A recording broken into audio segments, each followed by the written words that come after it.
నమస్తే. Welcome to Suman TV. ఈ మధ్య కాలంలో ఎవరిని కదిలించినా కూడా వైటమిన్ డెఫిషియన్సీ మాకుందంటే మాకుందని చెప్తూ వస్తున్నారు. అందులో ముఖ్యంగా మనకి వైటమిన్ డీతో పాటు బి12 డెఫిషియన్సీ అనేది ఎక్కువగా చూస్తూ వస్తున్నాం. ఎందుకు బి12 డెఫిషియన్సీ అనేది వస్తది? దీన్ని ఎలా మనము పెంచుకునే అవకాశం ఉంటుంది? ఎటువంటి ఆహార పదార్థాలు తీసుకోవాలి? అండ్ ఎలాంటి మెడిసిన్స్ తీసుకోవటం వల్ల బి12ని పెంచుకునే అవకాశం ఉంటుంది? బి12 శరీరంలో తగ్గితే ఏం జరుగుతుంది? ఈ విషయాలన్నీ అడిగి తెలుసుకుందాం. మనతో పాటు ఉన్నారు డాక్టర్ చేతన్ రాజు గారు. సో, దీనికి ఎలాంటి హోమియోపతి ట్రీట్మెంట్ కూడా అందుబాటులో ఉందో తెలుసుకుందాం. Hello sir. Hello madam. Sir, B12 deficiency so youngsters దగ్గర నుంచి అండ్ ఓల్డ్ ఏజ్ వరకు ప్రతి ఒక్కరిలో కూడా ఈ బి12 డెఫిషియన్సీ కనిపిస్తూ ఉంది. ఇబ్బంది పడుతున్నాము. సో, చాలా నీరసం, అలసట, ఈ ఇబ్బందులన్నీ చెప్తూ వస్తుంటారు. కొంతమంది ఆ వైటమిన్ డెఫిషియన్సీ సంబంధించినటువంటి ఇంజెక్షన్స్ తీసుకుంటున్నా కూడా మళ్ళీ రిపీట్ అవుతూనే వస్తూ ఉంటుంది. ఎందుకు అలా జరుగుతది? ఆ ఇంజెక్షన్లు తీసుకున్నాక కూడా చాలా మందికి నీరసం తగ్గుతలేదు. అవును. అవునా కదా? హ్మ్. అది తీసుకున్నాక కూడా బాడీ పెయిన్స్ తగ్గుతలేవు. అవును. ఎందుకు తగ్గట్లేదు? రిపోర్ట్ తీస్తే ఏమో 1500 1800 ఉంటుంది విటమిన్ బి12. హ్మ్. హ్మ్. ఎంత నార్మల్ ఉంది దానికన్నా చాలా ఎక్కువ ఉంటది. ఎంత నార్మల్ ఉండాలి దానికన్నా చాలా ఎక్కువే ఎక్కువ వస్తది. ఉంటుంది. కానీ వీళ్ళకి ఇవన్నీ ప్రాబ్లమ్స్ ఉంటాయి. అయినా ఉంటాయి. ఎందుకు? ఎందుకంటే ఇప్పుడు ఏమైతుంది, first of all vitamin B12. ఇప్పుడు మీరు యూట్యూబ్ ఓపెన్ చేసిండ్రు అనుకోండి, యూట్యూబ్ ఓపెన్ చేసి ట్రెండింగ్ సెక్షన్లో వెళ్ళింది అనుకోండి, దాంట్లో పాటల సెక్షన్లో వెళ్ళింది అనుకోండి, 10 పాటలు ఉంటాయి. వారంకి ఒకసారి ఆ లిస్ట్ చేంజ్ అవుతుంది. హ్మ్. అట్లనే ఏందంటే మనుష్య జీవితంలో కూడా కొన్ని ట్రెండింగ్లో వస్తువులు ఉంటాయి. ఇప్పుడు ఈ కాలంలో ట్రెండింగ్ ఉన్నది విటమిన్ బి12. మీరు గుర్తు చేసుకోండి, మనం చిన్నగా ఉన్నప్పుడు విటమిన్ ఏ గురించి బాగా స్కూల్లో పాఠాలు చెప్పడం, అవును. కళ్ళకు కళ్ళకు మంచిది, మంచిది. అది ఇది మళ్ళా దానికి స్టోరీలు తయారు చేసి చెప్పడం, మరి కళ్ళు పోతాయి, పాలకూర తినాలి, తోటకూర ఎగ్ తినాలి, తినండి. ఎగ్ తినండి, పాలు తాగండి అని హ్మ్. చెప్తుండేనా. ఇప్పుడు విటమిన్ ఏ ఎడికి వెళ్ళిపోయింది, మన హ్మ్. శరీరంలో ఉంది కానీ ట్రెండింగ్ లకి వెళ్ళిపోయింది. హ్మ్. అవునా యెస్. కాదా? యెస్. అట్లా ఇప్పుడు బి12 ట్రెండింగ్ లో వచ్చింది.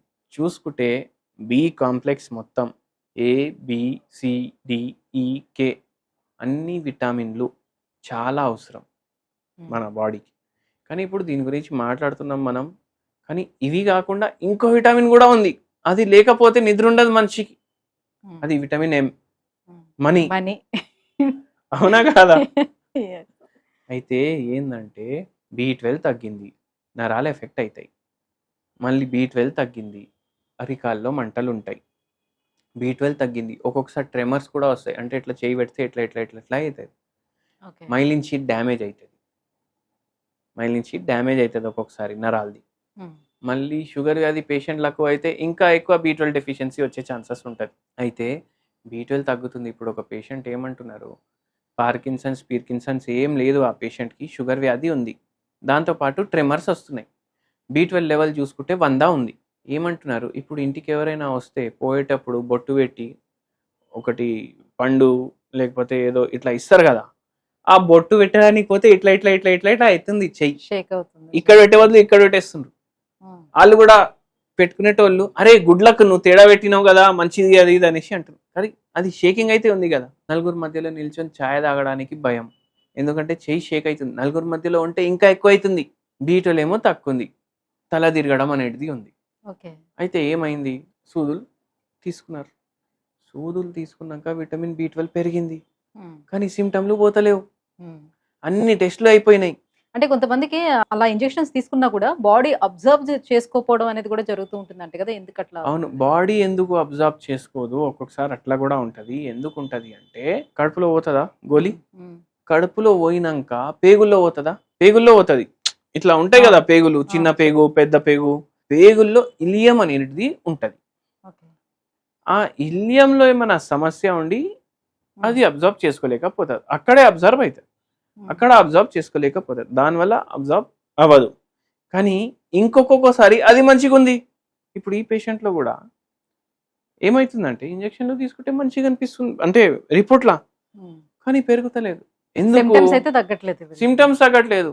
అయితే ఏందంటే మన దగ్గర ఫ్యాన్ ఉంది రూమ్లో, లైట్ ఉంది రూమ్లో, లైట్ ఒకటి ఖరాబ్ అయింది, కొత్త బల్బ్ పెట్టిండు. హ్మ్.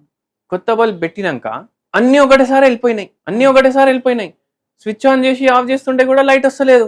హ్మ్. వేరే వాళ్ళ ఇంట్లో చూసుకుంటే లైట్ ఉంది, వేరే వాళ్ళందరూ మ్యాచ్ చూస్తున్నారు, హ్మ్. మనకు చూడనీకి వస్తలేదు. ఎందుకు? ఫ్యూజ్ పోయింది. అవునా కదా? ఫ్యూజ్ కూడా ఇంపార్టెంట్ కదా.